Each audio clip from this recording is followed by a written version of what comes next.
1938 সালের গ্রীষ্মকাল তখন ইউরোপ জুড়ে ছিল যুদ্ধের আভাস।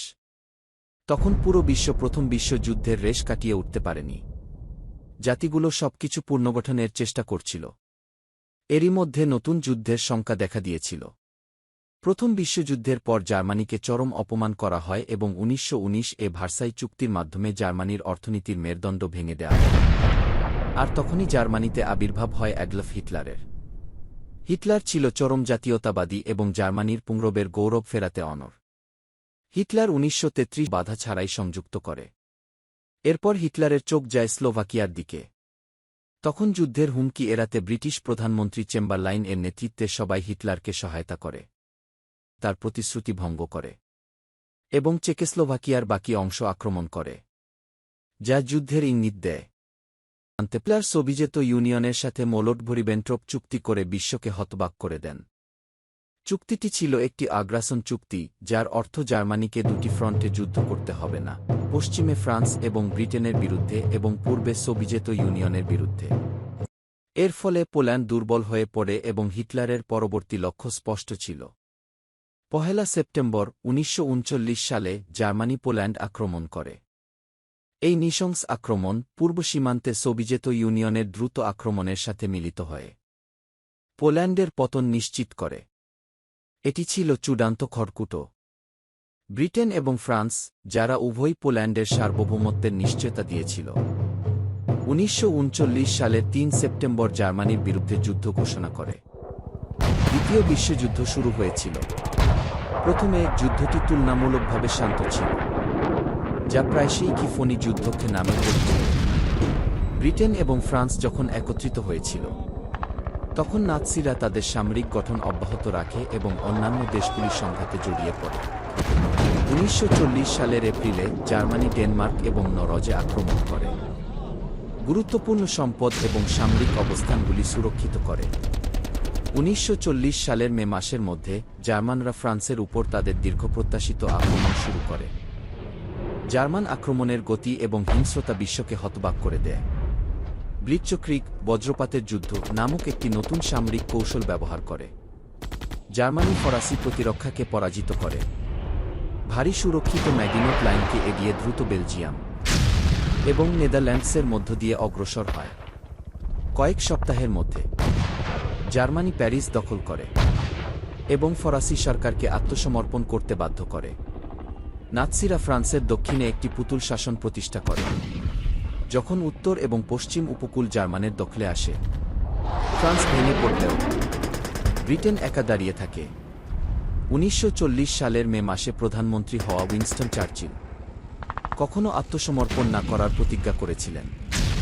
1940 সালের 22 জুন জার্মানি ফ্রান্সের বিরুদ্ধে বিজয় ঘোষণা করে, কিন্তু ব্রিটেনের যুদ্ধ অব্যাহত ছিল।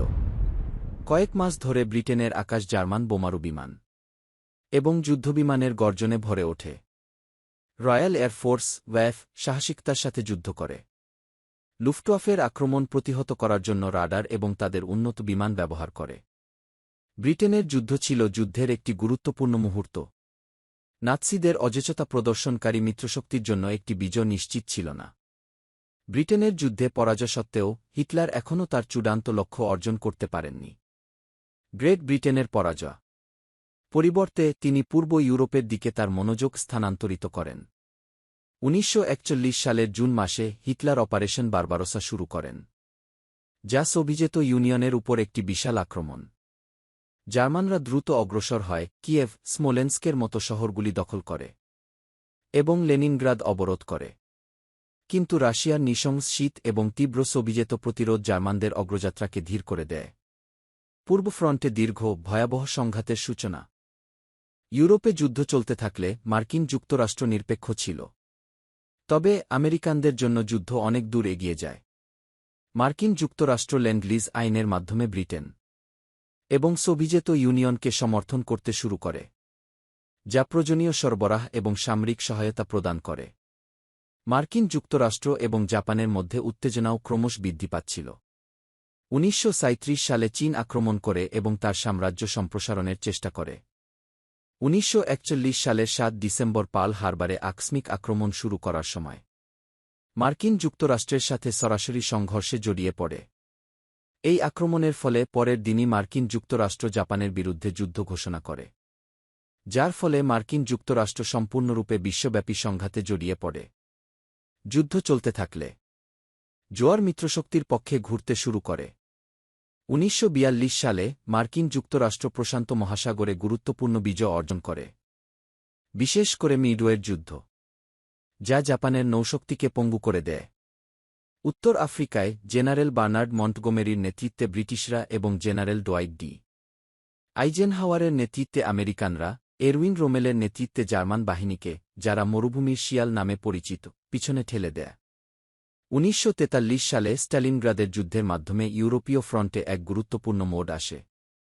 সোভিয়েত রেড আর্মি জার্মান ষষ্ঠ সেনাবাহিনীকে ঘিরে ফেলে এবং ধ্বংস করে, যা হিটলারের বাহিনীর প্রথম বড় পরাজয়।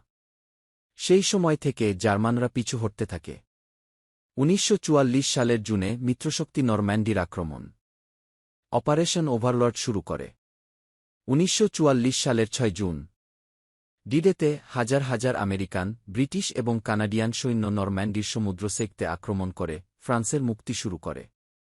পরবর্তী কয়েক মাস ধরে মিত্রশক্তি জার্মানদের ফ্রান্স থেকে তাড়িয়ে দেয় এবং জার্মানিতে অগ্রসর হতে শুরু করে। প্রশান্ত মহাসাগরে ফিরে মার্কিন যুক্তরাষ্ট্র তার দ্বীপপুঞ্জ অভিযান অব্যাহত রাখে, গুরুত্বপূর্ণ দ্বীপপুঞ্জগুলি পুনরুদ্ধার করে এবং জাপানের নিজ দ্বীপপুঞ্জের আরও কাছাকাছি চলে যায়। ১৯৪৫ সালের আগস্টে ইয়োজিমা এবং ওকিনাওয়ার মতো স্থানে ভয়াবহ যুদ্ধের পর মার্কিন যুক্তরাষ্ট্র জাপানের উপর দুটি পারমাণবিক বোমা ফেলে, একটি ৬ আগস্ট হিরোশিমায় এবং অন্যটি ৯ আগস্ট নাগাসাকিতে। বোমা হামলায় বিধ্বস্ত এবং সম্পূর্ণ ধ্বংসের সম্ভাবনার মুখোমুখি জাপান অবশেষে ১৫ আগস্ট ১৯৪৫ সালে আত্মসমর্পণ করে। ইউরোপে হিটলারের সাম্রাজ্য ইতিমধ্যেই ভেঙে পড়েছিল। ৩০ এপ্রিল ১৯৪৫ সালে অ্যাডলফ হিটলার যুদ্ধে হেরে যাওয়ার বিষয়টি বুঝতে পেরে বার্লিনে তার বাংকারে নিজের জীবন নিয়েছিলেন। জার্মানি ৭ মে ১৯৪৫ সালে মিত্রশক্তির কাছে নিঃশর্তভাবে আত্মসমর্পণ করে, যা ইউরোপে যুদ্ধের সমাপ্তি ঘোষণা করে। দ্বিতীয় জার্মানি বিভক্ত হয় এবং শীতল যুদ্ধ শুরু হয়। যুদ্ধের পর বিশ্ব একত্রিত হয়ে জাতিসংঘের মতো আন্তর্জাতিক প্রতিষ্ঠান প্রতিষ্ঠা করে, যা এই ধরনের সংঘাতের পুনরাবৃত্তি রোধ করার জন্য তৈরি করা হয়েছিল। কিন্তু যুদ্ধের ক্ষত প্রজন্মের পর প্রজন্ম ধরে থাকবে, যা মানবতাকে ঘৃণা, বিজয় এবং অনিয়ন্ত্রিত ক্ষমতার মূল্যের কথা মনে করিয়ে দেবে। এটি দ্বিতীয় বিশ্বযুদ্ধ, এর গুরুত্বপূর্ণ মুহূর্ত এবং বিশ্বের উপর এর দীর্ঘস্থায়ী প্রভাবের একটি সংক্ষিপ্ত গল্প। যুদ্ধটি কেবল সামরিক ঘটনার একটি সিরিজ ছিল না, বরং মানব ইতিহাসের একটি বিপর্যয়কর অধ্যায় ছিল, যা আগামী কয়েক দশক ধরে বিশ্বকে রূপ দিয়েছে।